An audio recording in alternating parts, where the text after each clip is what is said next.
My name is Tiffany Q, and welcome to my ABRSM Grade 5 Theory Lessons series, where I record snippets of my live lessons with my students. Please note that this is not a substitute for a textbook. If you're preparing for the theory exam, I would still recommend having a teacher to guide you through both the coursework and exam paper preparation. Minor keys and scales. Each major key signature has a relative minor key. This means that each key signature has two possible keys. It can either be a major key and a minor key. We find the relative minor by playing the sixth note of the major scale.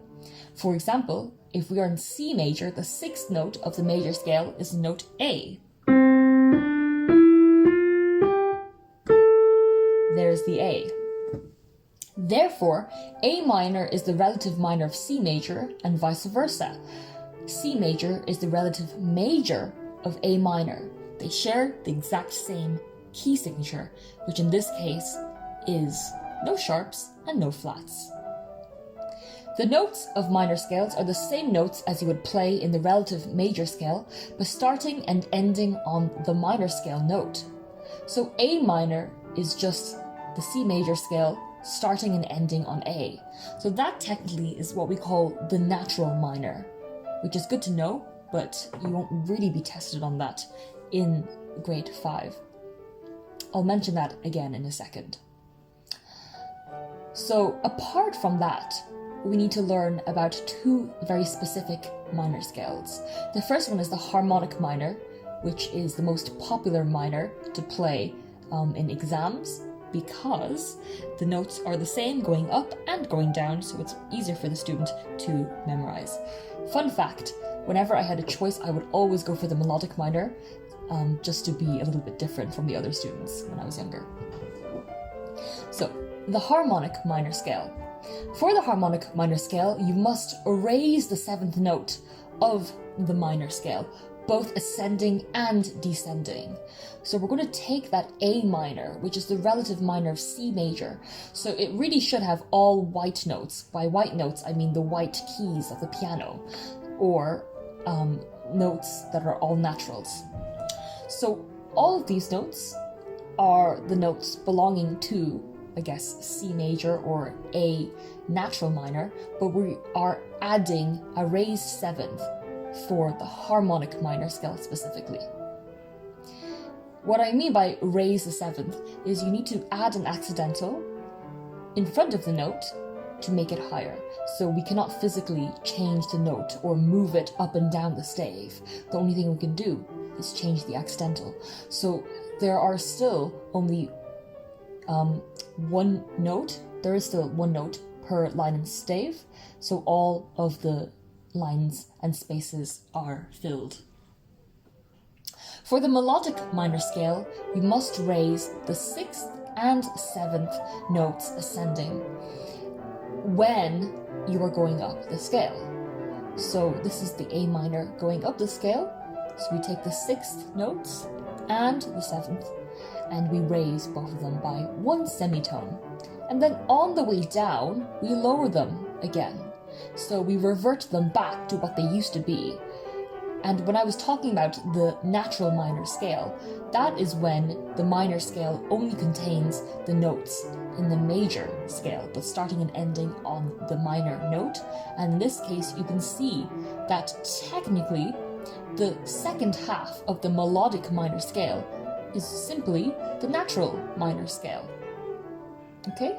So going up, you would raise 6 and 7, and going down, you would revert them back to what they were before. This is what the harmonic minor scale sounds like.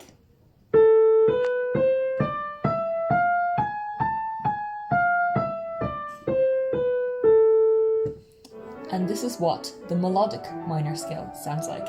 I will play it an octave lower for absolutely no good reason.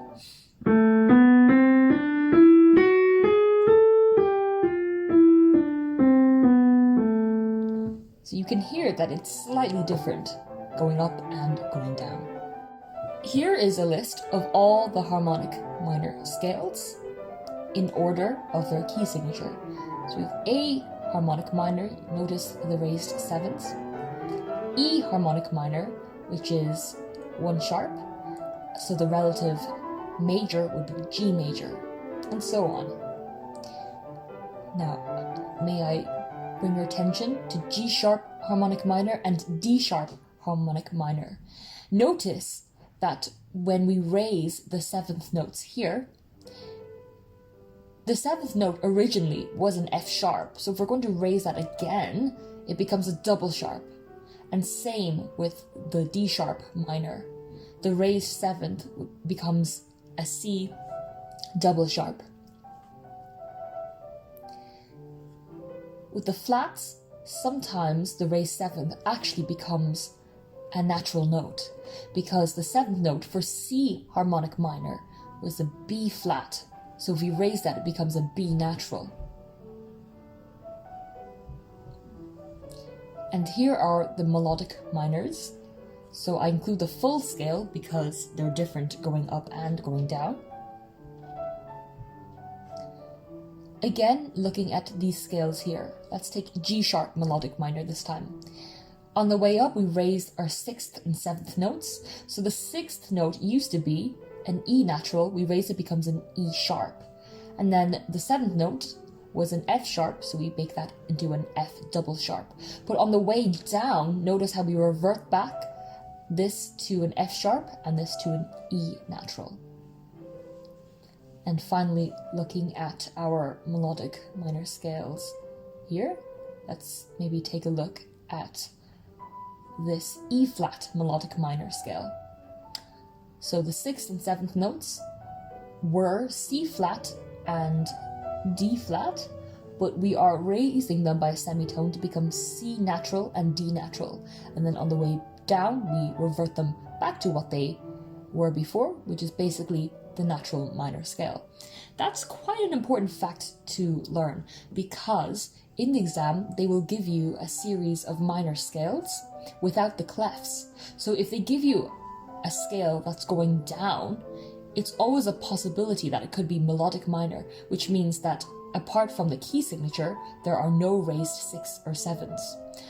Whereas, if they give you a scale that's descending or going down, and it is a harmonic minor scale, you will expect that there's a possibility of the raised 7s. So in that particular question, that is 3.5 in the exam, they won't tell you whether it's harmonic or melodic. So you do have to be prepared for both possibilities. So if you see the scale as ascending, it either has a raised 7th, which is harmonic minor, or a raised 6th and 7th, which makes it melodic. And on the way down, it will still have the raised 7th if it's harmonic, and if it is melodic, then it will have nothing at all. No raised 6th, no raised 7ths, simply the same notes as is present in the key signature.